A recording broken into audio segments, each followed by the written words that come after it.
Yeah, this new deal apparently agreed but not yet confirmed by the club, Asmir. You look at Saka, so consistent for such a period now. Do we almost take his performances for granted? I wouldn't say that. I think, we all know he's a world-class player. Obviously, Arsenal's main man and done it for quite some time now. And I think that's why he's being rewarded with another new deal. It's a player they want to continue to build around and keep part of their core group of players for many more years. And I think, again, what will take Bukayo to the next level is, of course, winning titles and winning the Premier League. I think that would put him on a different level with some of the other Premier League greats. But I think he's someone who's been so consistent in the limelight all the time and just goes about his business in really the right way and has delivered the goods for many years. And yet, at a time when they're absolutely flying, he's actually only scored once since early November, a couple of months. But unlike him, anything to worry about? No, I don't think so. And I think, again, that's incredible, really, when you think about that, how well Arsenal have been doing that. He's only been scoring that many goals. So I think the success for Arsenal this year has been the fact that they've spread the goals around the team. Obviously, been incredibly efficient on set plays. We all know that, but I think there's a lot more firepower around that Arsenal team. So one thing Bukayo Saka does, he does draw attention of a lot of defenders. So he's on the pitch because of what he's done, his reputation, and the impact that he has on games. I think he actually draws a lot of attention and hopefully opens up a lot more space for other players around the pitch. When you look at Saka in this Arsenal team and the strength of the squad they have, one step away from a Wembley final in the Carabao Cup, they're still in contention for all four competitions they're in. They're top of the Premier League, they're top of the Champions League. How close is this Arsenal side to being the complete team?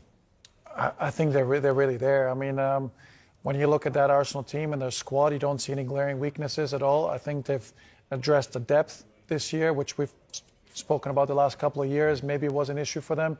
So they have a lot of firepower, they have a lot of options, some key players coming back from injury now. So for them, I know their goal is, they're a massive football club, their goal is to compete and try and win all four trophies that they're in. So why couldn't they go really far in all these competitions and make sure they get one, maybe two, and then see what they can do in the other ones?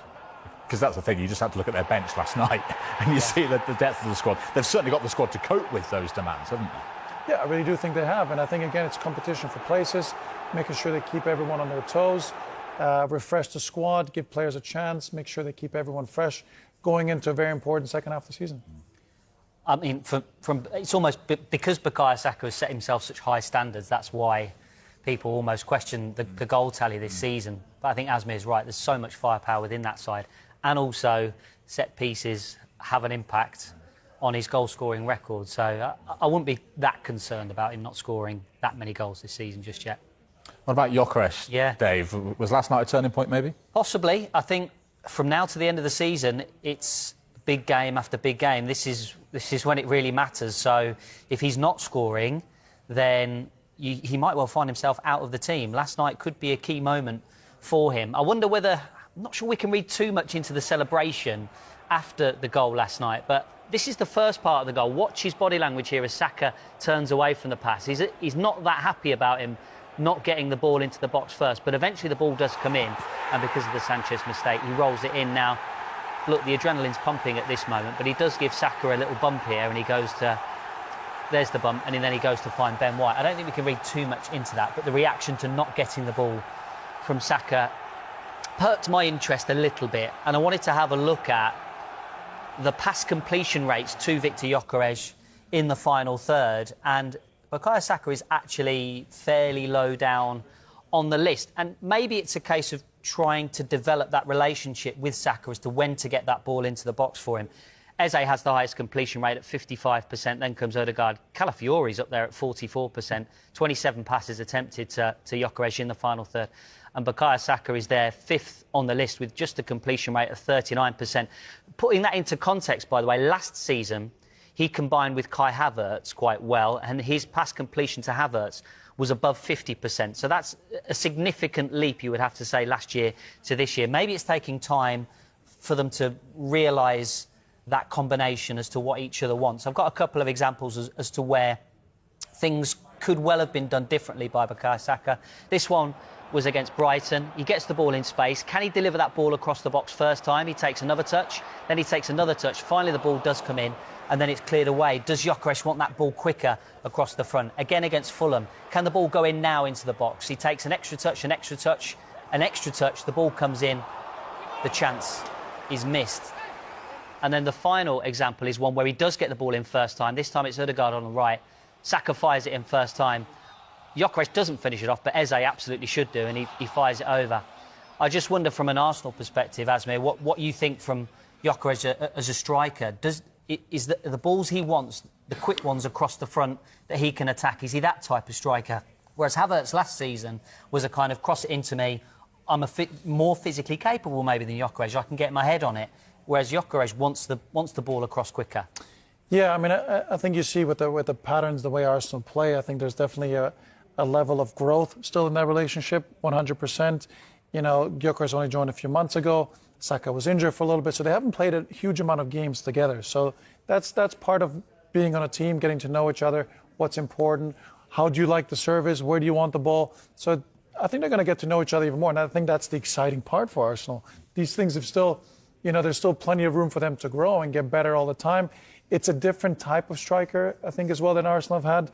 You know, Kai Havertz, yes, for as physically tall as he is, he does also come a bit deeper to link play, right? So I think he gets involved kind of almost like that false nine where he gets a little bit deeper, gets into different situations and links the play. So Gyökeres is your out-and-out number 9, get in that box, exactly the way he scored the goal last night against Chelsea, being in that 6-yard box, middle of the goal, and that's where a lot of the goals get scored. So for them, it's about developing that relationship, and I'm sure they're going to get better all the time. You know, quality players, they figure it out pretty quickly. They get to know each other, listen to each other.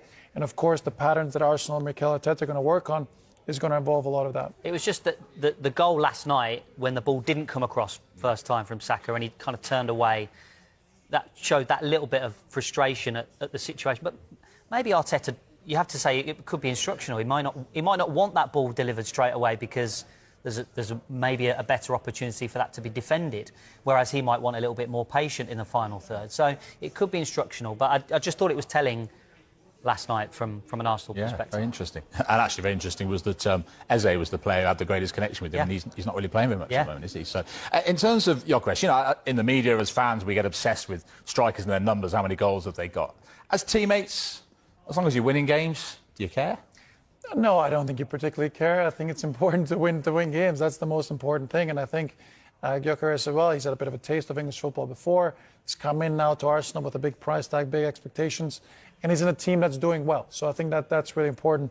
The only thing I'd say as well about Saka and Gyökeres' goal return, they've been so good defensively, it doesn't take that many goals for them to win. So once you get a lead, you know you're so good defensively, you end up managing games. You don't have to win them 4 or 5-0, you end up 1 or 2-0. So that has an effect as well on their actual goal return and the statistics. Arsenal paid a lot of money for Gyökeres. They want to make it work for him. How big a problem for him, though, is the return of Havertz and Jesus from injuries? Well, listen, of course, you have to perform, you have to score goals, and you know you have to benefit the team in the right way. Again, Gyökeres probably does a lot of unselfish things for that team as well, in terms of his hold-up play and the work rate and the pressing. So I'm sure there's definitely a lot of good things he's doing. Otherwise, they wouldn't be winning as many games as they have. Arsenal this year have an incredible amount of competition for play, especially when they're all healthy, which again gives Arteta great options in all these different competitions to make sure everyone's ready to go and firing. They've got a lot of variety in that front line. We did a piece on the Premier League show last night about the real variety in terms of profiles of 4 players and strikers that Arsenal have got now. We've got Gabriel Jesus, who's a real runner, likes to get involved in the game. You've got the physicality that we've already talked about with Kai Havertz. You've got Gyökeres, who wants to get in behind. So they've got lots of different options. And then, of course, you come to Mikel Merino as well, who is, you know, this kind of guy we've just forgotten about, but he did so well up front for Arsenal this season. So lots of options for them. Yeah, that takes you back to the strength of the squad again, doesn't it, of Arsenal? Who have 13 games unbeaten now in all competitions. We often say that this is the time of year that City and Guardiola get going. And yet, in the Premier League, they've drawn the last 3 games. Look good in the Cups, but they have dropped points in the Premier League. Where do you see them right now in terms of their title credentials? I think they're right in it. I think Man City, if you write them off, then I think you're making a big mistake. I think with the players they have, that squad, you know, an unbelievable goal scorer, who's hit the ground running. So they have a lot of options. It's a team that has the experience in general, has the manager who has more than enough experience to handle this next period with a lot of fixtures. But going into the second half of the season, if you get the right momentum, get on this run, then you don't want Man City sniffing around the title, that's for sure. Yeah. Hopefully it'll all work out for Antoine Semenyo once he settles in. I mean, what an impact he's made in his first 2 games from your old club, Bournemouth.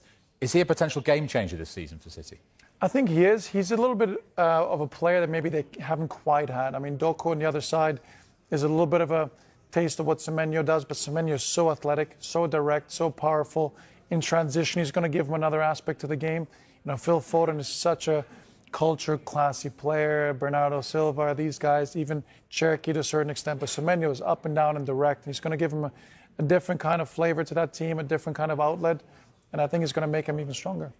Does he take a bit of the pressure, lighten the load on Erling Haaland a little bit as well? Hopefully. I think they're looking at Marmoush and players like that as well to maybe play in that centre forward position at times and give Erling Haaland a breather and a rest as and when he needs one. But Semenyo, I think, can play at number 9. I think he's done it a little bit before in his career, so he can do that and just lighten the load of the goals as well. Big introduction to the Premier League in a Manchester City shirt for